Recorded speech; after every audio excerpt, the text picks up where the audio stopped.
Okay, Shalom. I want to give all the praise, honor, and glory to Yahweh, Bahashem, Yahweh Shai, Bahashem, Rakaha, Kodash.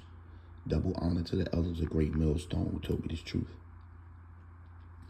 Now it's dark right now. It's about 3 a.m. in the morning.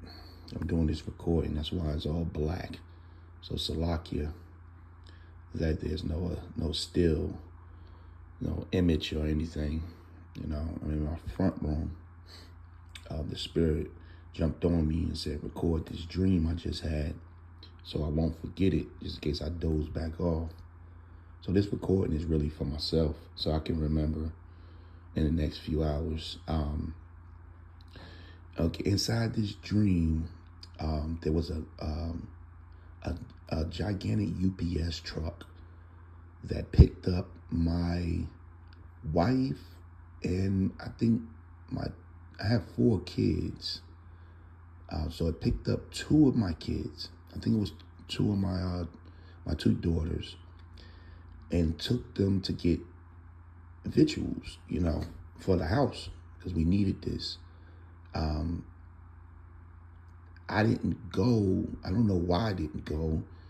I didn't know these people, but I felt like I knew them, and they took them shopping fast.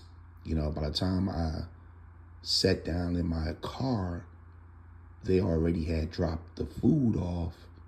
They went shopping, went upstairs, dropped the food off, and it was taking them back to get some more food. That's what I remember.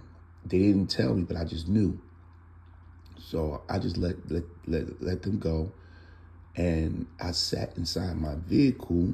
And when I sat inside my vehicle, I just remember a few people walking across the street.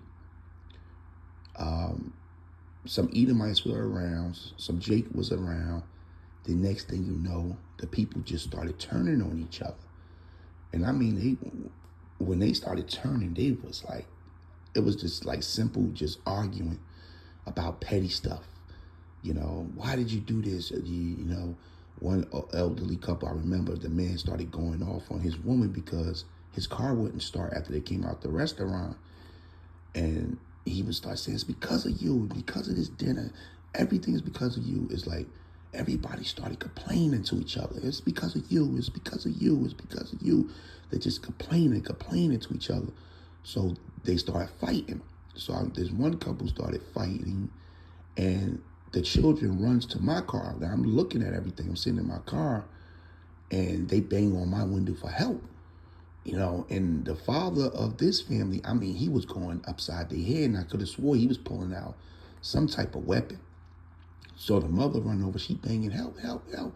And the kids banging, help. And I'm like, hell no, I locked my door because I'm looking around. Everybody's going crazy. And it looked like they was looking at my vehicle. I don't know if I was the only one with a car that worked, but I started backing up. And I started pulling out of the driveway to escape. And as I'm pulling out, I see other couples arguing. They arguing and fighting. And it's just arguing, it's just turning up to violence.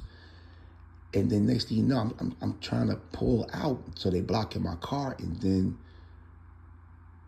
whoever that was driving my wife around appeared to me and took me out of the car. Like we walked through the car.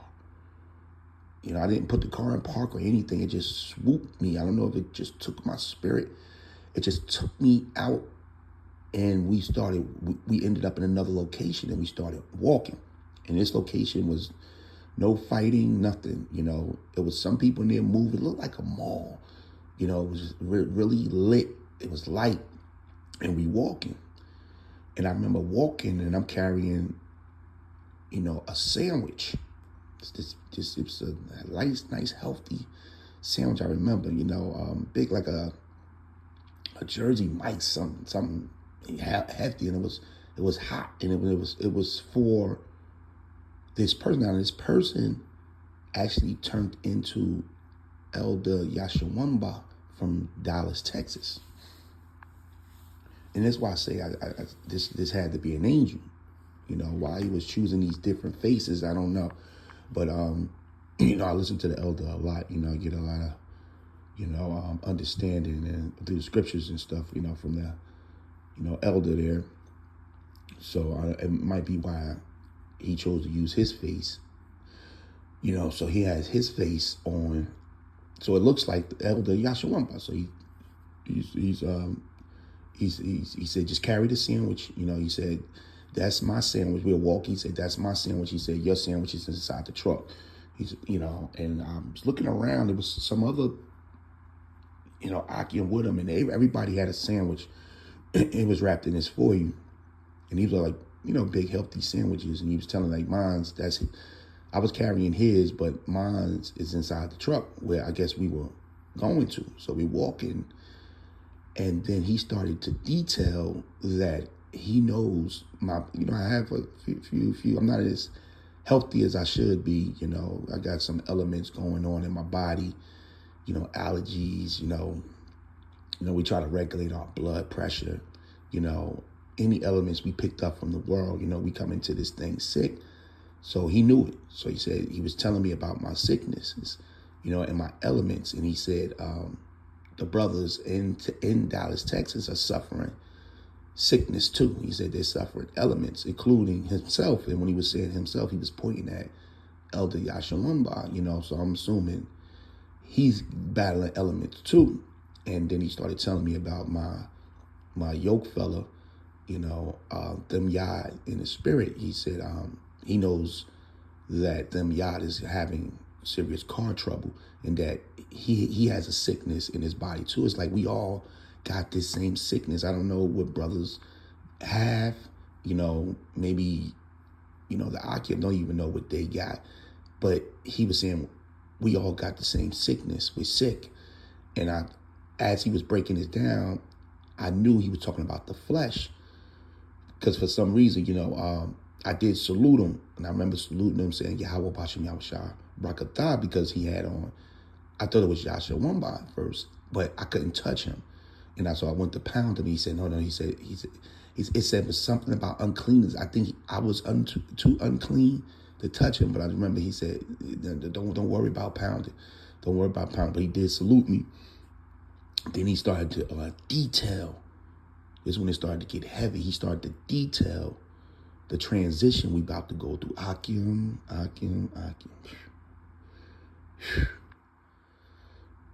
We about to get out of here, man. We about to get out of here. He started to detail how we going to leave these bodies. I can't remember exactly, but he told me to hold on, and he told me to tell my Akdam Yad, hold on. He knows what everybody's going through. He said, hold on. He said, the transition is about to happen, and it's about to happen soon. And he said, we're going to leave these bodies. He said, we're going to leave these bodies and we're going to go into these new bodies. And he was started detailing, but I can't remember. That's why I'm doing this recording now, because I was laying on my bed. And it was too, early in the morning to call my Ak about this. I didn't want to bother my wife because she kind of woke up for a minute. Sometimes I'll tell her my dreams or visions, but I had to get this out and just get this on record, before I forgot it all. But he did say, the time is now. The time is now. And we're walking back to the brown UPS truck that he initially had my family in, that the food shopping was done. He said, that's where my sandwich is.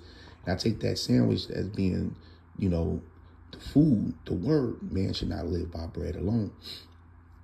So he's telling me about the transition. We're going to go up. We're going to leave these bodies, but we got to hold on.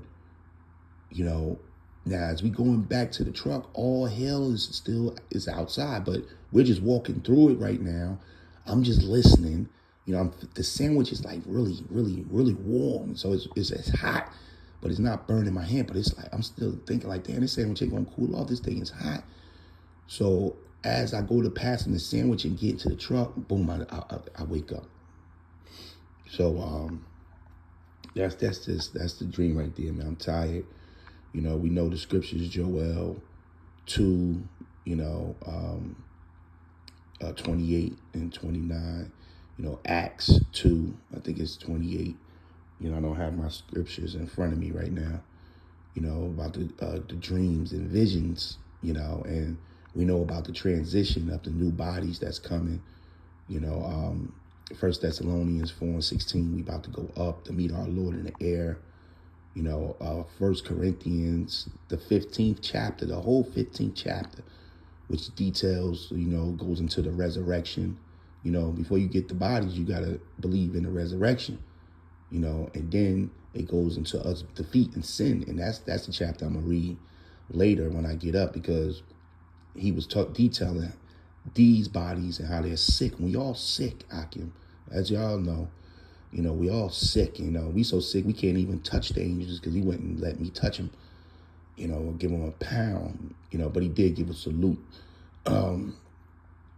And we're about to leave, you know, so the trouble's about to start, everything is about to pop off, but salvation, call Lord Yahweh Bashem Yahushua, you know, it's about to happen. I'm not saying like, you know, that's a definite that, you know, I'm going to be saved and, you know, the rest of the Akim's going to be saved. But one thing he did say, hold on. He said, he understand everybody's going through everything. All kind of stuff, physically, mentally, spiritually, you know, you fighting, you know, your vehicles are falling apart. You know, they know it all. They said, hold on. So I'm going to leave it right there, man. I'm going to try to go back and get a few more, you know, hours, whatever. I got to get up in about 2 more hours anyway. So I'm going to give all the praise, honor, and glory to Yahweh, Bahashem, Yahweh Shai, Bahashem, Rakaha, Quadash. Double honor to the elders of Great Millstone. Shalom.